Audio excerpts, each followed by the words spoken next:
আসসালামু আলাইকুম, welcome to Sharmin's world. আজ শুক্রবার বিকালের নাস্তা হিসেবে আমাদের ছিল ফ্রোজেন পিৎজা। শুক্রবার মানে মনে হয় স্পেশাল কিছু করি, যেহেতু বরেরও অফিস থাকে না। আমি এর আগে কখনো পিৎজা বানাইনি, তাই ভাবলাম যে ফ্রোজেন পিৎজাটাই ট্রাই করে দেখি কেমন হয়। দাম মনে হয় নিছিল 195 টাকা এরকম।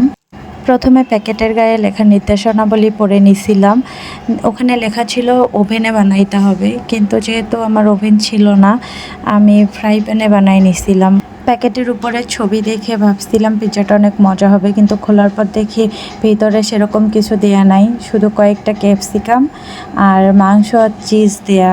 যেহেতু আমি ফ্রাই প্যানে করেছিলাম, তো নিচে লেগে যাওয়ার ভয়ে ফ্রাই প্যানে হালকা একটু তেল ব্রাশ করে নিয়েছিলাম। আমি ফ্রাই প্যানে প্রায় আধা ঘন্টার মতো রেখেছিলাম। আধা ঘন্টা পর দেখি মোটামুটি হয়ে গেছে। এই হচ্ছে আমার পিৎজার ফাইনাল লুক। যেহেতু আমি আগে কখনো বানাইনি, আমার দেখে মনে হচ্ছিল পিৎজাটা হয়ে গেছে, তাই নামাই নিছিলাম আর কি। এবার আমাদের পিৎজা টেস্ট করার পালা। পিৎজা খেয়ে আমার মতামত অনুযায়ী পিৎজাটা খুব বেশি একটা ভালো ছিল না। সব মিলে পিৎজাটা চলে এরকম টাইপ ছিল। ধন্যবাদ সবাইকে এতক্ষণ সাথে থাকার জন্য। আল্লাহ হাফেজ।